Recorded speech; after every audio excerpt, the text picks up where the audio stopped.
Halo UC People, jumpa lagi dengan saya Yosua. Kali ini kita jumpa di mata kuliah Data and Web Mining.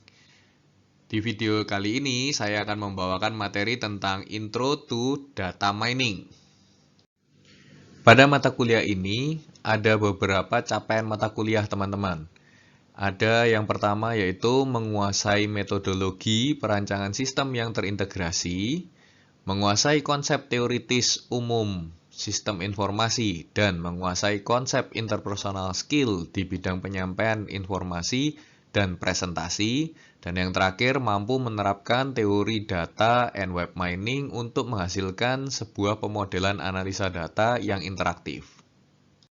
Supaya teman-teman bisa memenuhi capaian mata kuliah ini, maka dibagi menjadi 4 subcapaian teman-teman. Yang pertama, teman-teman akan mempelajari dan menguasai juga menerapkan teknik classification data mining. Yang kedua, teman-teman akan menguasai dan menerapkan teknik web mining dan juga information retrieval. Yang ketiga, teman-teman akan menguasai dan menerapkan teknik clustering data mining. Dan yang keempat, teman-teman akan menguasai dan menerapkan teknik natural language processing.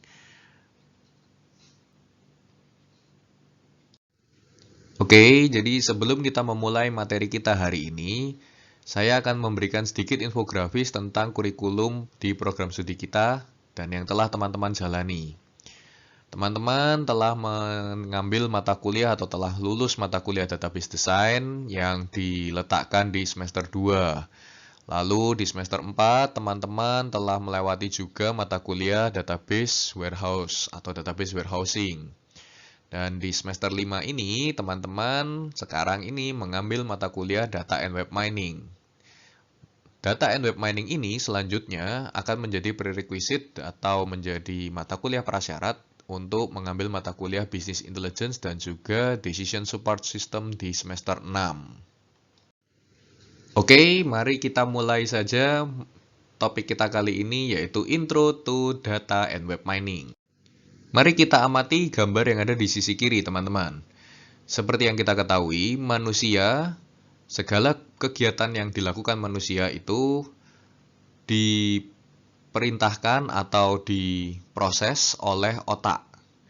Nah, contohnya seperti bergerak, menggerakkan tangan, menggerakkan kaki, menggerakkan badan, lalu mendengarkan, melihat, berbicara, dan juga berpikir. Ini semua dikendalikan dari otak kita, teman-teman. Lalu, mari kita coba cerminkan kepada gambar yang di sisi kanan. Kita berharap teknologi semakin maju, kita berharap adanya bantuan dari teknologi sehingga terbentuk yang namanya robot. Robot itu sendiri juga memiliki semacam otak gitu ya teman-teman. Itu yang biasa dikenal dengan mikroprosesor sebagai otaknya gitu. Untuk memikir gitu ya, untuk berpikirnya itu berada di mikroprosesor. Lalu dari mikroprosesor itu memberikan perintah untuk bergerak, memberikan perintah bergerak pada motor atau rotor. Selanjutnya untuk supaya robot ini bisa mendengarkan, itu dia menerima input dari mikrofon, teman-teman. Kalau robot itu ingin melihat atau menangkap citra atau image gitu ya, teman-teman, itu dengan menggunakan kamera atau menggunakan video yang lensa kamera itu, teman-teman. Sedangkan untuk berbicara, robot itu kita berikan speaker sehingga robot tersebut bisa mengeluarkan suara. Dan yang paling penting, kita memerlukan kecerdasan buatan sehingga prosesor ini atau robot ini bisa berpikir dan membuat analisa atau membuat hasil kesimpulan seperti layaknya manusia berpikir. Atau yang ada di gambar kiri itu think atau knowledge gitu ya, berpikir atau menggali informasi. Berbicara tentang menggali informasi, manusia itu teman-teman ya, yang kita ketahui, menggali informasinya itu bisa dari membaca literatur atau dari berita, Lalu bisa mendapatkan informasi itu juga dari seorang pakar, mendapatkan penyuluhan, mendapatkan pengajaran, mentoring dari seorang pakar yang lebih ahli. Lalu manusia juga bisa menggali informasi itu dari data, membaca data yang ada, transaksi, membaca dokumen, membaca laporan-laporan, dan juga membaca track record database, begitu teman-teman. Dan yang terakhir, manusia itu juga bisa menggali informasi ya dalam bentuk versi digital dari literatur atau berita ya dalam rupa website. Bisa berupa web page, mungkin berita dalam versi digital gitu ya di web page, atau juga mendapatkan informasi dari forum discussion gitu ya teman-teman, atau dari chat, atau dari juga dari video gitu teman-teman. Informasi itu bisa digali dari video. Nah, itu adalah tahapan-tahapan manusia untuk menggali informasi teman-teman. Selanjutnya kita coba lihat dari sisi yang robot, yaitu di artificial intelligence teman-teman, atau kecerdasan buatan.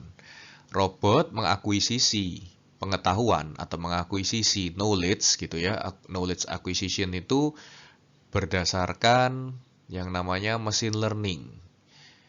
Nah, machine learning ini yang dipelajari adalah polanya. Robot mempelajari pola.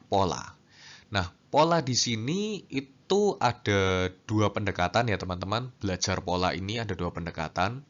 Pendekatan yang pertama yaitu supervised learning dan yang pendekatan kedua unsupervised learning.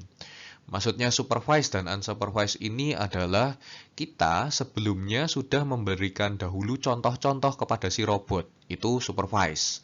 Jadi kita sebagai manusia itu mengarahkan robot. Ini nih polanya itu kurang lebih seperti ini loh.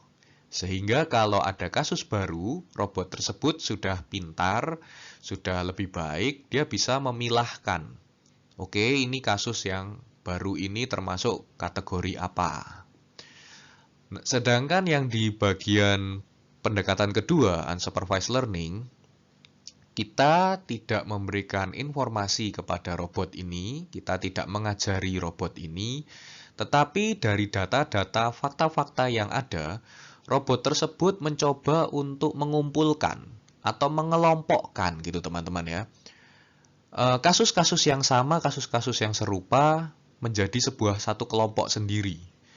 Maka dari itu, pada bagian yang supervise, itu biasa dikenal dengan classification, atau kita sudah memberikan contoh, sehingga robot bisa memberikan kelas atau memberikan kategori. Ini masuk kelas yang mana? Sesuai dengan contoh yang sudah kita berikan dulu gitu ya teman-teman ya. Sedangkan yang unsupervised itu dikenal dengan clustering, pengelompokan gitu teman-teman. Seperti halnya pada manusia, knowledge acquisition yang dilakukan oleh robot itu juga bisa dari beberapa tempat ya teman-teman. Jika dia belajar dari seorang expert gitu ya, seorang pakar, maka robot tersebut masuk ke area yang namanya expert system. Sistem pakar gitu teman-teman. Kalau robot tersebut memperoleh informasi atau knowledge itu dari kumpulan-kumpulan data, maka robot tersebut masuk areanya data mining. Dan jika robot tersebut mengambil informasinya itu dari website, informasinya itu kita sebut dengan web mining atau biasa juga disebut juga dengan information retrieval, teman-teman. Nah, di sini ada beberapa penyesuaian gambar ya, teman-teman. Pada saat data mining gitu ya, kita bisa melihat bahwa oke, si robot ini belajar dari database yang lebih besar gitu ya, atau biasa teman-teman sudah pelajari sebelumnya yaitu data warehouse. Lah, pada yang website ini itu lebih generalnya robot itu membaca teman-teman. yang dibaca adalah teks, teman-teman. Jadi, saya berikan generalisasi itu, website itu sebelumnya, satu tahap sebelumnya itu adalah teks. Yang dipelajari si robot ini, itu adalah teksnya. Dia mengenali teks-teksnya terlebih dahulu, dan setelah dia mengenali teks tersebut, dia membentuk pemahaman dari teks tersebut. Gitu. Sama seperti halnya kita belajar sebuah kalimat, ibu pergi ke pasar. Dari kalimat tersebut, kita menyadari bahwa pelakunya adalah si ibu. Ibu ini melakukan apa? Kegiatannya dia pergi. Lalu ibu ini pergi kemana? Gitu ya. Tujuannya adalah ke pasar. Begitu juga robot mempelajari teks itu, kalimat itu, ibu pergi ke pasar, seperti halnya kita belajar juga, teman-teman. Maka dia akan memotongi kalimat-kalimat itu menjadi sepotong kata, seperti halnya kita juga belajar bahasa gitu ya. Dan dia akan mengenali siapa aktornya, kegiatannya ngapain, tujuannya untuk apa. Bahkan dia juga bisa menentukan kapan waktunya kegiatan tersebut dilaksanakan. Seperti itu, teman-teman. Oke, tahapan yang ada di dalam data mining kurang lebih seperti yang ada di gambar ini. Data itu kita kumpulkan ke dalam data warehouse, lalu kita lakukan data cleaning gitu ya, sehingga data warehouse tersebut sudah siap untuk digali. Setelah itu kita lakukan data mining pada tahap yang di tengah itu, dan selanjutnya kita bisa menghasilkan laporan yang lebih baik. Kita bisa mendapatkan informasi yang baru gitu, teman-teman. Data mining ini bisa digunakan atau diterapkan di beberapa bidang, bahkan hampir di banyak bidang ya, teman-teman ya. Seperti contoh di bidang finansial, itu ada beberapa studi kasus tentang fraud detection. Ini untuk mendeteksi adanya uang palsu, teman-teman, gitu ya. Atau juga membuat model prediksi finansial dari seseorang untuk melakukan pinjaman di sebuah bank. Jadi pihak bank akan melakukan proses modeling dengan menggunakan data mining ini. Dia akan menilai apakah seseorang ini yang akan meminjam uang di banknya itu mampu untuk melunasi pinjamannya. Atau juga prediksi tentang saham gitu, teman-teman ya. Meskipun kita nggak bisa secara murni bilang saham itu akan naik atau turun, tetapi dengan adanya bantuan data mining ini, kita bisa memiliki paling tidak sedikit cheat sheet gitu ya, teman-teman ya. Kalau bisa dibilang mungkin contekan gitu ya, mungkin saja besok akan naik gitu. Diperkirakan, diprediksikan besok akan naik atau akan turun gitu, teman-teman. Untuk contoh lain mungkin yang di bidang science dan biological gitu ya. Kita sering lihat beberapa kasus ada uji DNA atau pencocokan DNA. Nah, semacam itu juga menerapkan algoritma atau menerapkan teknik-teknik data mining, teman-teman, untuk menggali bagaimana kemiripan antar seseorang dengan yang lain dari untaian DNA-nya, atau untuk melihat mencari obat-obat baru gitu ya, teman-teman ya, untuk mencari vaksin, untuk mencari ya obat-obat yang bisa dibilang untuk penyakit baru gitu, teman-teman. Untuk melihat korelasi antara penyakit dengan DNA seseorang atau DNA mungkin region ras tertentu gitu ya, teman-teman ya. Contoh lain nih, teman-teman, yang teman-teman di program studi sistem informasi ini sudah sering dapatkan itu di enterprise, teman-teman. Ada yang istilahnya itu dikenal dengan market analysis. Di sini lebih mengarahkan menggali data gitu ya, menggali informasi untuk kita bisa memprediksikan gitu ya, seseorang itu kalau belanja itu misalkan mengambil barang A, dia juga mengambil barang apa lagi nih sebagai pelengkapnya. Maka tidak jarang kalau kita lihat di marketplace yang sekarang lagi booming gitu ya, kita tidak jarang menemukan suggestion item. Kita kalau buka aplikasi, kita akan disapa dengan, halo ini loh barang-barang yang dulu kamu sempat cari, sekarang lagi promo. Padahal ini udah dulu banget gitu ya. Atau mungkin kita nggak cari juga, tetapi kita browse-browse barang, lalu si marketplace ini memberikan kita suggestion barang-barang yang tipenya mirip-mirip dengan yang kita lihat-lihat saat ini gitu ya. Nah, selain itu untuk contoh yang lain, yang mungkin teman-teman dengan banyak gitu ya, kids zaman now itu akrab dengan games atau e-sport gitu ya. Sebetulnya pada umumnya itu pada bidang sport atau olahraga, ini data mining dipakai nih teman-teman. Di bidang olahraga itu sebetulnya dipakai untuk memprediksikan strategi tim gitu ya. Bagaimana lawan tim itu polanya gitu ya. Kalau bertahan menyerang itu seperti apa. Sehingga kita bisa mengcounter strategi lawan kita. Selain itu juga di bidang olahraga ini sport, misalkan semacam balapan gitu ya, balap mobil dan balap motor, MotoGP dan juga Formula One. Data mining ini dipakai teman-teman untuk melihat pola dari pengemudinya. Bagaimana seorang pengemudi itu memacu kendaraannya, itu bisa lebih kencang, bagaimana polanya, atau malah pengemudi tersebut banyak melakukan kesalahan, melakukan pengoperan transmisi kurang tepat, sehingga dia tidak mencapai kecepatan maksimum dari mesin mobilnya atau mesin motornya itu. Nah, yang sekarang yang tadi saya sempat bilang, teman-teman kan lagi ramai dengan yang istilahnya e-sport ini ya. Nah, apakah data mining juga bisa dipakai di sana, Pak? Yes, data mining juga bisa dipakai di e-sport, teman-teman. Jadi, kalau teman-teman amati ya, di tim e-sport itu ada coach-nya, ada pelatihnya.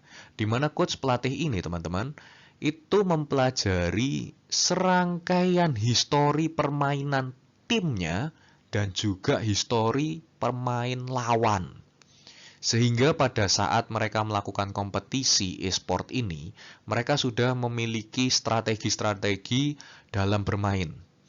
Dalam melawan musuhnya ini, itu ya, dia punya strategi membeli item apa, lalu mengambil skill apa, sorry ya, bukan membeli lagi, udah mengambil skill apa, lalu untuk strategi bertarungnya, itu ada kecenderungan. Ternyata pemain lawan yang si A ini, itu kalau dia menyerang, dia itu memancing-mancing dulu, gitu. Maka tim kita itu jangan sampai terpancing, gitu. Dan cara pancingannya seperti apa, itu bisa dipelajari teman-teman. Nah, disitulah letak data mining ini bisa berfungsi banget, gitu ya. Sehingga kita bisa mengatur strategi kapan kita harus masuk ke hutan gitu ya. Ini kalau konsepnya adalah MOBA game gitu ya. Itu kapan kita masuk ke hutannya untuk berburu monster-monster yang di hutan. Atau kapan kita harus menyerang lawan di menit-menit atau detik-detik berapa.